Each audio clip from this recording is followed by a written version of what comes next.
Hi, this is Tim of the 1916 Company. Welcome and thanks for logging on. If you love this watch, email us, Team Mosso at the1916company.com for purchase pricing and availability questions concerning this watch. Today, we're discussing a 2023 variant of a model originally launched in 2021. 2021 marked the arrival of the Bell & Ross BR05G-MT. 2023 marked the arrival of this, the Sky Blue variant. 40 millimeters in diameter in steel. It measures 11.4 millimeters thick from lug tip to lug tip. If we're just measuring the case, 49.2. And then if we measure the first link on each side, which is the total rigid horizontal distance across the wrist, that is 52.3, though the watch doesn't quite wear that way. On my 16 centimeter circumference wrist, the angular orientation of the lug means that this is actually quite a bit more compact than you would think for something so broad across the wrist. I'd recommend it for a wrist as small as 15 centimeters circumference. It looks good on my wrist, even from over the top, which exaggerates the width of a watch.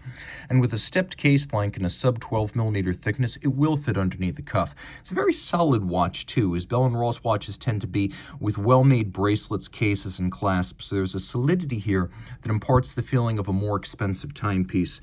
The integration of the case and the bracelet is well done. It's sort of a cross between Bell & Ross's well-known 2005 to present instrument-style watch with the lately fashionable integrated bracelet sports watch genre, and it actually works quite well on that basis. The bracelet's substantial. You could see maybe the design of the bracelet is reminiscent of something more famous from Geneva, but the way it's put together has integrity, and you can see we have both standard-sized links and intermediates, so if you find yourself in between sizes with these standards, you've got 4 intermediates to fine-tune the fit. A clasp, thick gauge steel, twin trigger release. You must press both for this to open. It cannot pop open inadvertently. We have sequential close with the Bell & Ross ampersand externally visible. Note satin, media blast, and polish in close proximity. And I will polish the polish to remove my fingerprints. Attention to detail, always a strong suit with Bell & Ross, which was initially founded back in 1992 as a design house out of Paris. The watches, of course, today, they're made in Switzerland. And you can see that the case features a different array of elements. We have this sort of longitudinal satination on the lugs, but then we have vertical satination along the case band and the edge of the bezel, or I should say, along the case band and the edge of the bezel in juxtaposition to the case band and the bezel's angular facets. So you can see you've got this tier of satin finish and polish, and it's a good look. The crown features the ampersand as well as polished media blast, and the crown is a screw down. The watch is 100 meters water resistant. Crown guards are fixed by screws, so if they get gouged, they can be replaced. You can see that the bracelet is held to the case using screws and bars, an attachment method that is upscale and, in my opinion, the superior way to attach a bracelet to a watch. I love to see it. More secure than spring bars. We have these 4 bolts that are in the bezel. They're always aligned as such crosswise because they're bolts, not screws. And then we've got a faceted box-style sapphire over a dial with a sky blue metallic sunburst, and then a 24-hour reference ring outboard, a Rehaut, if you will, that acts as your 24-hour scale, bifurcated with your night segment in blue and your day segment in silver.